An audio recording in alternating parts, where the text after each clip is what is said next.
Sekilas tampak tak ada yang berbeda dengan anak-anak seusianya yang tengah melakukan aktivitas mencuci kendaraan roda 2. Namun sebenarnya mereka adalah anak-anak dengan putusan hukum yang membutuhkan pendampingan sosial dari Sentra Alia Tama Jambi. Berlokasi di Jalan Sultan Hasanuddin Talang Bakung, Kota Jambi, bangunan yang tertata asri pada luasan lahan sekitar 2 hektar itu menjadi tempat pendampingan permasalahan sosial pada umumnya, yang bersifat multilayanan karena tidak hanya memberi layanan kepada anak, namun juga lansia, disabilitas, dan korban kedaruratan hingga bayi terlantar. Tidak ringan memang menjadi pendamping di Sentra Alia Tama. Tugas mulia bagaimana menularkan semangat untuk bangkit, berjuang, dan menatap masa depan lebih baik bagi korban, pelaku, atau saksi atas proses hukum dengan latar belakang persoalan harus terus ditularkan Saiful, salah seorang pendamping di Sentra Alia Tama Jambi. Menurut Saiful, butuh kesabaran ekstra untuk memberi pendampingan kepada anak-anak dengan persoalan sosial berbeda. Tak jarang, pendampingan tidak disupport dari pihak keluarga.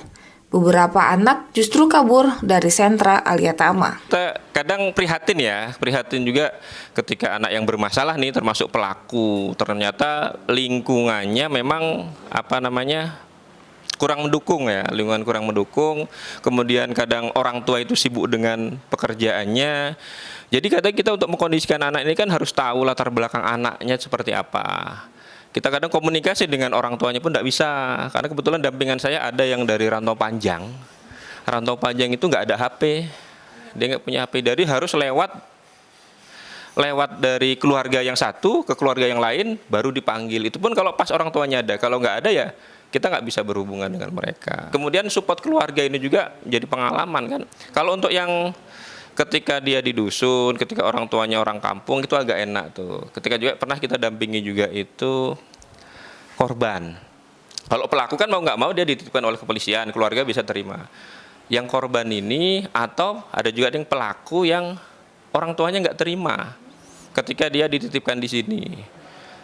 Bahkan ada LSM, dia bawa LSM masuk ke sini, kemudian bawa polisi yang lain masuk ke sini, kemudian bawa media masuk ke sini. Alasannya anaknya tuh nggak seharusnya anaknya tuh nggak bersalah katanya gitu. Anaknya nggak bersalah. Ini karena cuman anak-anak bermain biasa kok bisa dilapor polisi, bisa diproses polisi gitu. Jadi setiap hari di sini. Hari ini ngundang wartawan, hari besok ngundang LSM, besoknya lagi ngundang lagi dari kepolisian, dari kemarin tuh ada yang ngundang dari SPK ya, apa yang di atasnya polisi itu, yang untuk pendidikan polisi itu, kepolisian itu. Dan mereka pun setiap hari ke sini minta anaknya dibawa balik.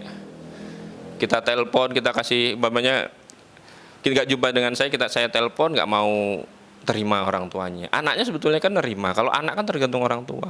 Kalau anaknya orang tuanya support, insya Allah anak betah di sini kan. Kalau enggak anaknya jadi nangis lah dan sebagainya. Jadi solusinya paling kemarin akhirnya orang tuanya mamanya ya suruh tinggal di sini untuk dampingi dia. Menurutnya, butuh proses, semua akan terlihat baik ketika pihak keluarga dan orang tua turut mensupport. Sementara manakala tidak disupport, tak jarang pula progresnya melambat. Jadi kalau orang tuanya nggak support, kita susah untuk mengkondisikan. Yang terakhir kemarin yang korban yang viral itu kan ada tuh.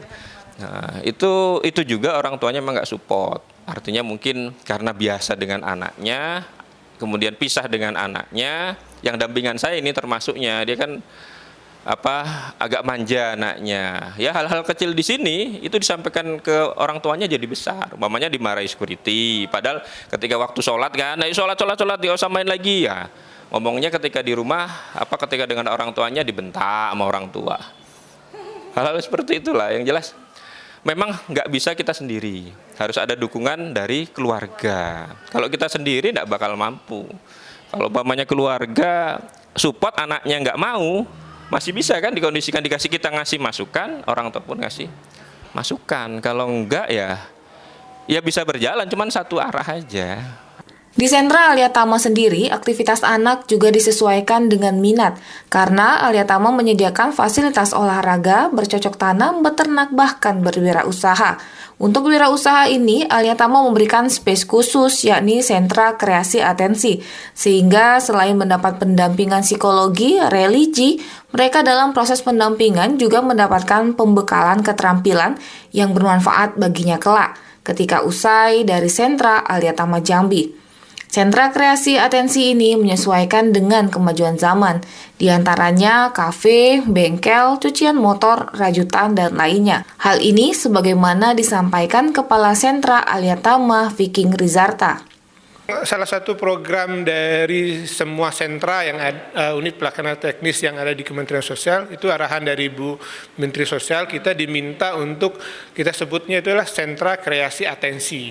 Nah, salah satu bentuknya itu adalah kafe yang ada di kita, karena memang menyikapi juga bahwa perkembangan zaman, kemudian minat-minat masyarakat, dan terutama juga minat dari yang kita layani di sini juga tidak melulu harus keterampilan yang mungkin ya sudah ketinggalan zaman lah kita menyebutnya. Minat anak-anak juga bergeser, sekarang lebih minatnya jualan. Kalau dulu jualannya mungkin jualan kopi, sekarang lebih elitnya di kafe. Atau ada beberapa anak yang mungkin nanti kita akan arahkan ke misalkan fotografi ataupun membuat konten juga, kita akan ke arah ke sana yang benar-benar anak-anak sekarang minatnya kemana gitu. Sentuhan hati yang tulus dan ikhlas hingga proses pendampingan selesai, sehingga anak yang kembali ke keluarganya dengan tingkat kepercayaan diri yang tinggi dan lebih religi menjadi salah satu kebahagiaan tak ternilai bagi para pekerja sosial di sentra Alia Tama Jambi.